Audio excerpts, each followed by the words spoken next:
Derek Carr isn't the greatest. Derek Carr is trash. Okay, he's garbage. Okay, so to get someone like Murray would be very tremendous for them, and I think it's very funny because some NFL scouts, not scouts are comparing him to someone like Michael Vick or like what's that one dude the Raiders drafted? Jamarcus Russell. Yeah, they're comparing him to him, but yeah, they're comparing him to them. But anyway, I but I digress. Anyway, so yeah, like I think personally, damn. Anyway, Oakland could probably be the best destination for him. Now, whether or not he could handle the wrath of Gruden and handle that West Coast offense, that's another question that's yet to be answered. That's a whole completely different scenario. But it's like, oh shit, damn it. Okay.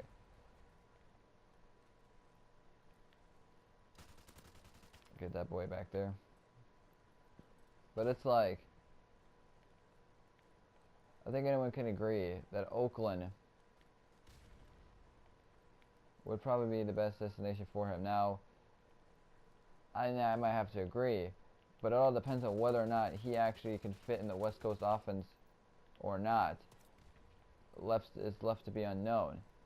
But if he does fit in the West Coast, but if he can fit in the West Coast offense good, and work with John Gruden and the rest of that in the trash Raiders D, then that's gonna be like then yeah, he will be the best destination for them.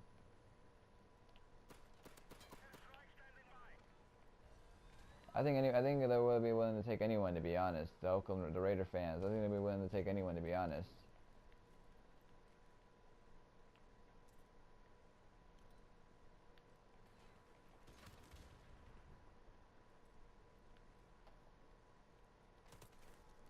Okay, well I just died. Anyway, but yeah, it's like Oakland could be good, could be the best place for him, but it all depends really on whether or not he can coexist with John Gruden. He can he can handle this trash Raiders D and be able to coexist with the fact that the Raiders D is not even good. I think personally, if he can also try to make the trash receivers work, that could work. But now let's move on to another team that I think personally he could fit on the greatest for. The New York Football Giants. Now, the Giants, I think, would be the best team possible for him.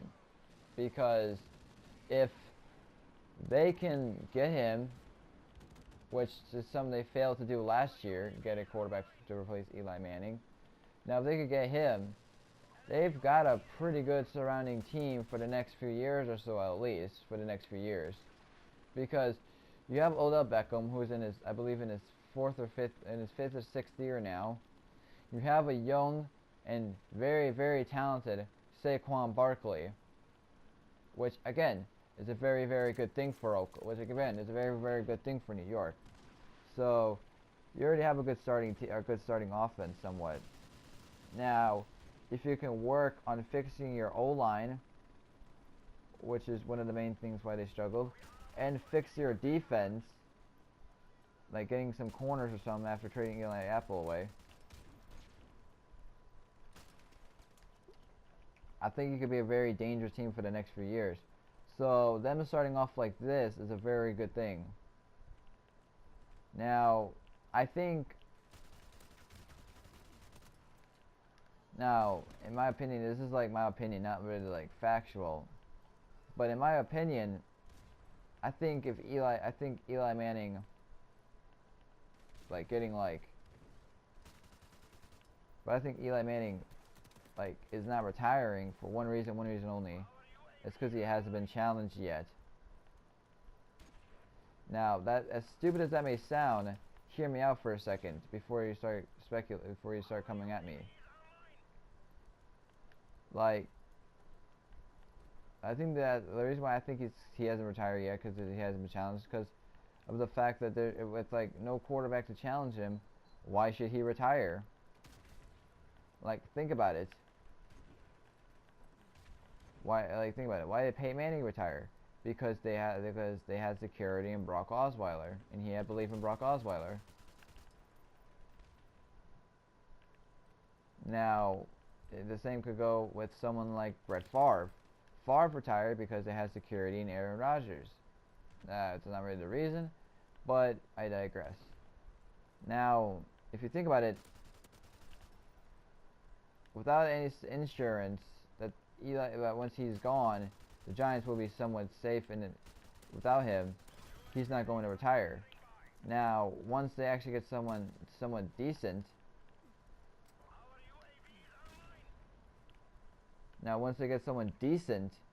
at the quarterback position to replace him once he's gone, then I think he'll be very glad. Then I think he'll gladly retire from the New York. Then I think he'll gladly retire from football.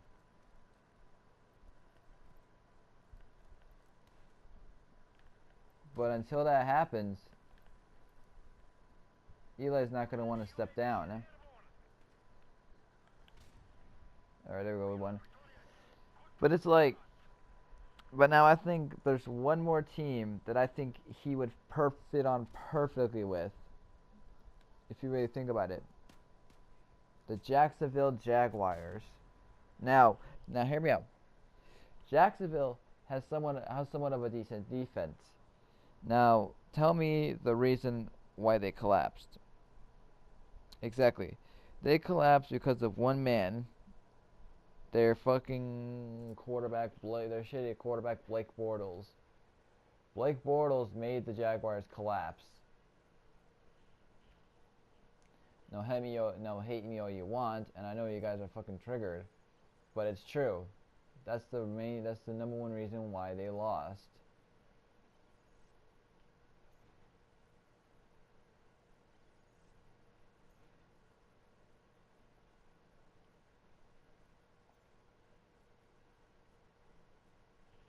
Now, hate me all you want, but it's really true. That's why they haven't been playing good.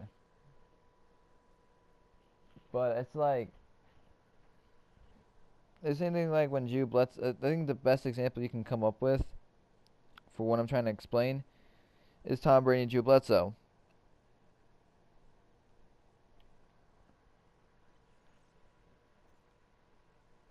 But I think moving on from that, the number one reason why the Giants will not cut Eli Manning is because if you think about it, Eli Manning is one of the best quarterbacks they've had since Phil Simms, I believe. Yeah, I believe he's one of the best quarterbacks they've had since Phil Simms. Now that's saying something. That's actually bad.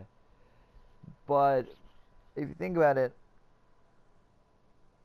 Eli Manning lucked himself into the Super Bowl. He didn't even try to get into the Super Bowl. He lucked himself into it.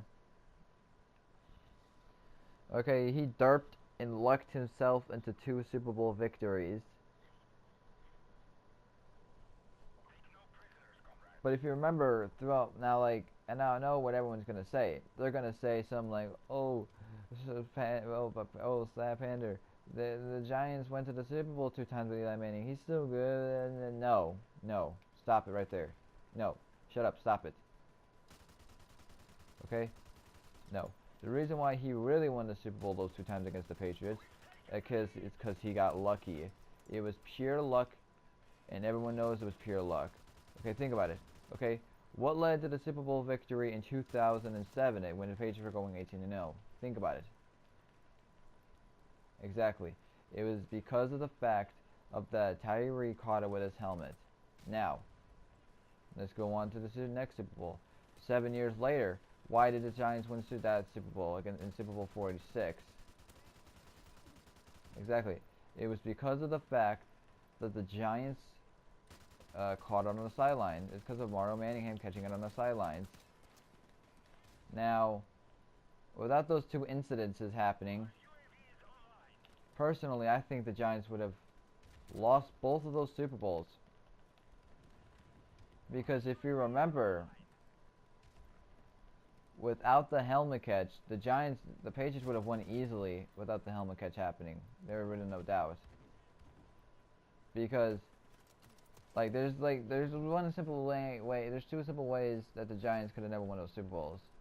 Either A, Asante Samuel caught the interception on the sideline, or B, Eli Manning got sacked. But I digress.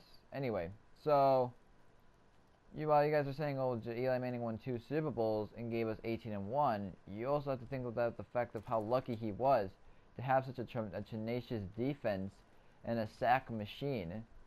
Because in 2000, if you remember, in 2007 when they won the Super Bowl against the Patriots for the first time, you have people like Michael Strahan, Justin Tuck, and people like that, and a lot of veteran leadership. And then, yeah, while their secondary may have been actually trash, their D-line was one of the best in the NFL at the time. So, they may have not been the best all-around, team. They still had one of the best running games and some of the best, and a sack machine for a D-line. Because when you have an Ahmad Bradshaw in his prime and a Brennan Jacobs in his prime, you're not going to really do much against them. But especially like the 18-0 Patriots. Now, throughout those 2 Super Bowls, Eli Manning got lucky so many times that... Oh shit. Okay, that was very bad. Okay, so... But as I was saying before, oh my god.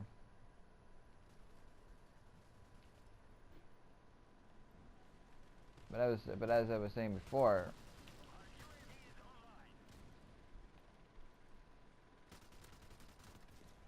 the Giants winning was an absolute fluke.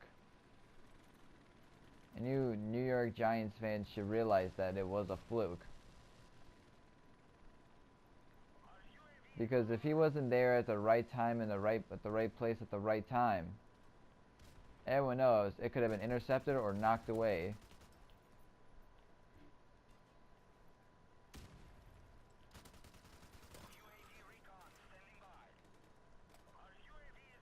Recon, but anyway.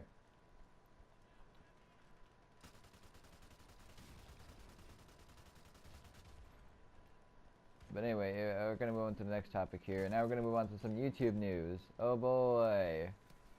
So, if you guys may or may not know, Felix, PewDiePie, whatever you want to call him, was passed yet again today. 2 weeks later, he was passed again by T-Series for 3 minutes this time. So a little under half the time that it took the 9-year-olds to come back last time. Now, that's pretty scary because that may show the true strength of the Indians. But let's also talk about some news.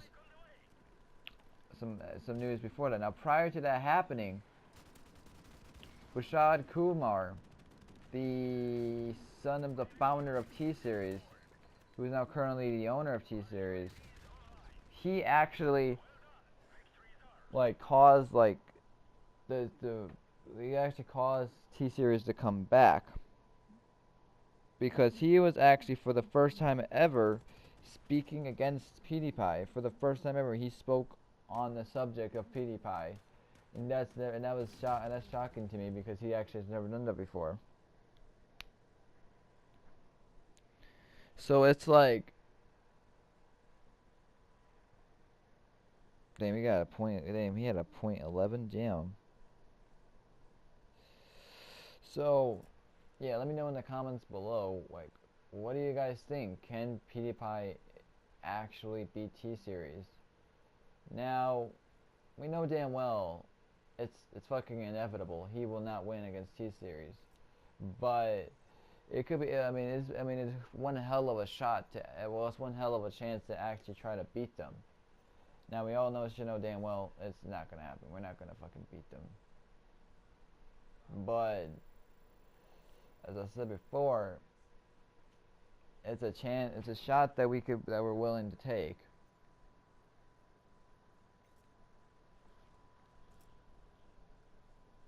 Now, for the final topic of today, we're going to talk about something that I saw from Keemstar.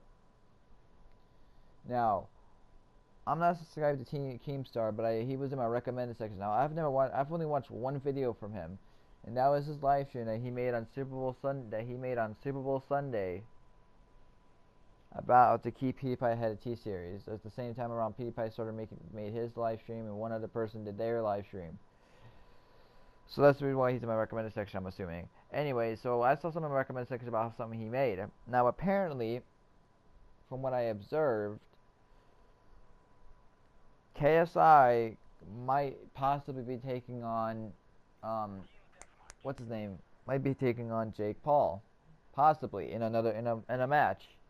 So, personally, I think that might be cool. I mean, considering the fact that the first match against the Paul brother was against.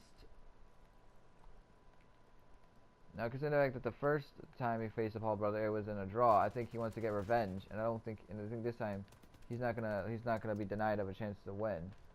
So, if they do end up fighting, my money might be on KSI, possibly. But then again, Jake Paul could pull off some fucking shenanigans and fucking pull off some crazy ass shit and come back. For all I know, I don't fucking know. This is one of the Paul brothers. But I think that if that ends up being confirmed sometime in the near future, that would be one hell of a fight, in my opinion. I would definitely fucking pay to watch that shit.